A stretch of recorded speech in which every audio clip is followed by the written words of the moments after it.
Laketrails. My name is Gavin. I'm a guide for Laketrails this summer. Last summer I also guided. That was my first year. Had a blast. I miss seeing you guys in person, but for now this is how it is. I live in Duluth. That's where I am right now. This is Chester Park. Beautiful park. I'd recommend a visit. Yeah, here I'm going to show you what we try to bring on our trips. You know, what's good to bring, what's maybe not so good, or what we don't recommend. I'll put the you want to bring on this side and the stuff you don't want to bring on this side. So usually we'd have you pick something and say if you think we'd bring it or not, but I guess I'll just do that for you. Lots of good items here. Where should we start? First I'll just go with this, a nice old Nalgene. We usually want everyone to have their own water bottle so they can keep it in their canoe and just drink whenever they want. It's important to bring a water bottle. If not, there are some, but the water bottle is a very handy thing that you'll have for a long time. So we're bringing the water bottle. These are my favorite pair of shoes. You know, I like them a lot. Great color, nice maroon burgundy.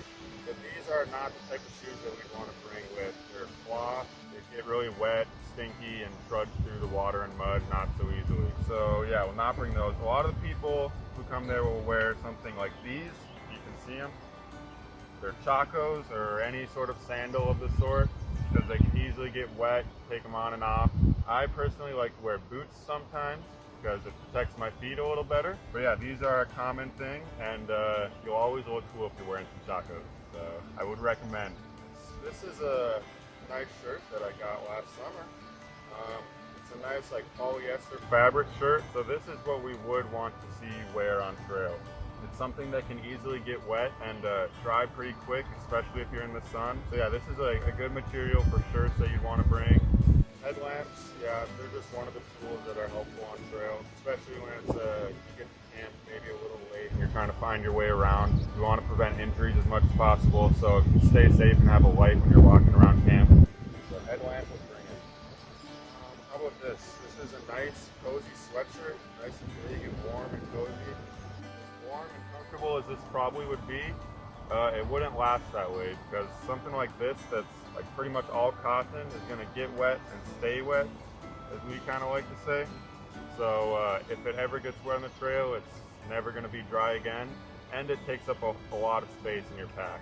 So this is kind of like another polyester. Let's see, what is it? Yeah, it's like 80% polyester kind of fabric, like an Under Armour sort of material thing. This is what I would wear like once I get to camp if it's a cold night.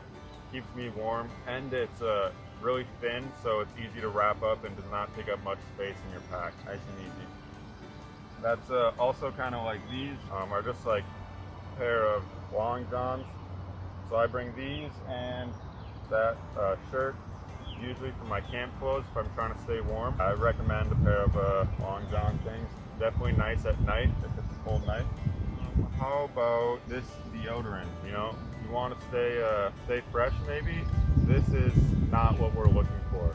First of all of us are always sweaty all the time, probably not smelling good, so you don't have to be either.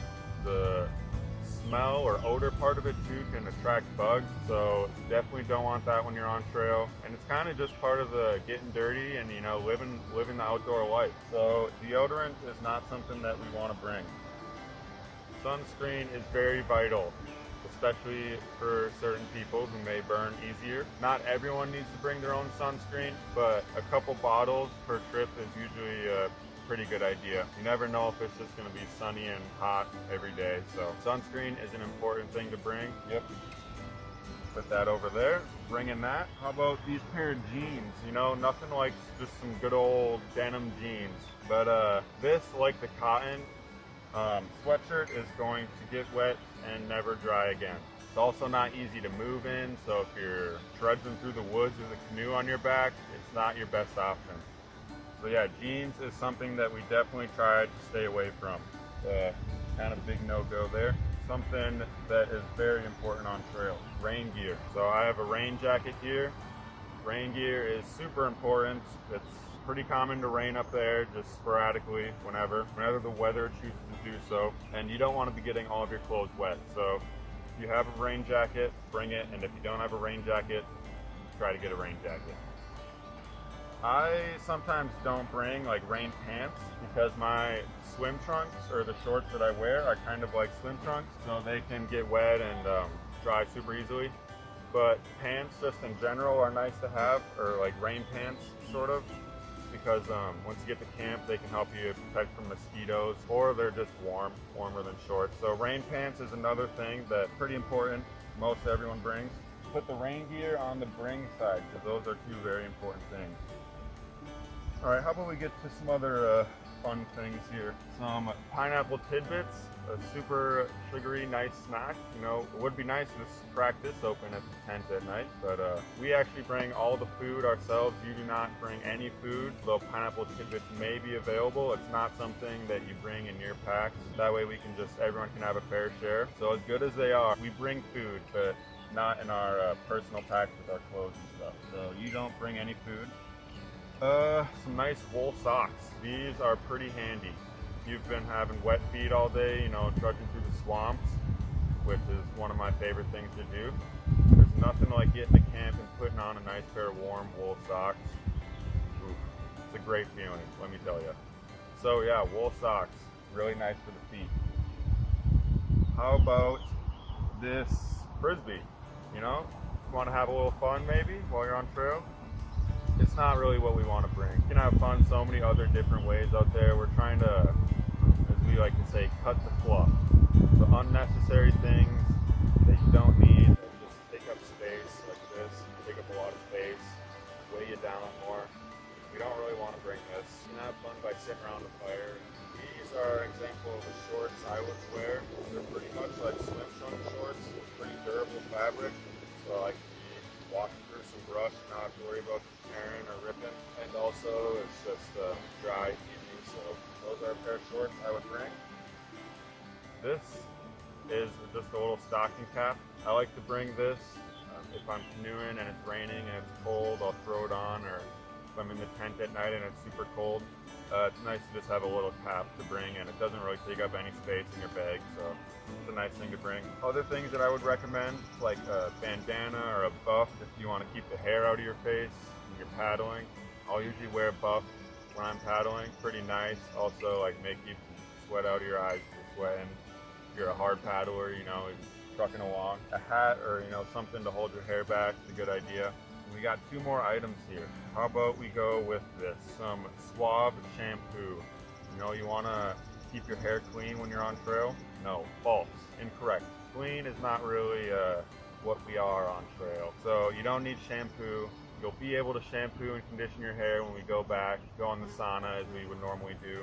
This is something that if you shampoo your hair and you wash it out, it can get into the lake and you're just kind of dirtying the lake.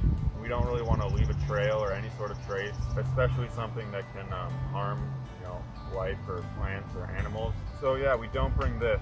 Shampoo, that's a no-go. And that kind of brings up another thing that I don't have here, but like mosquito spray, something that we don't want to bring because the spray can kind of damage, first of all, our tents. It's not good for the fabric of our tents. We just try to bring things that are not going to harm what we own or the nature around us. And lastly here, we got a nice sleeping bag. Sleeping bag is obviously pretty important. You don't just want to lay on nothing, be cold at night. Good idea to bring a sleeping bag. One thing I would say though is you don't need a pack like this, one of these bags that, you know, strap it up nice and tight.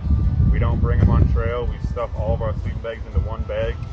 So don't worry if you don't have a bag that's like this and the sleeping bag is a little bigger. It'll still work out. So yeah, we'll put that over here on the stuff we're bringing. That's all the things I brought today. Obviously you might want to bring a few more things like toothbrush, toothpaste. Not everyone will bring toothpaste. Few people can. Yeah, maybe some toiletry items, other things like that. For the most part, that's kind of a quick rundown of what we like to bring on trail. Keep Lake of the Woods pretty and clean as much as we can, and make it easier for ourselves, you know, not have to carry a bunch of things through the woods, make it a little harder. That's that. My name's Gavin. Happy I could show you what we like to bring.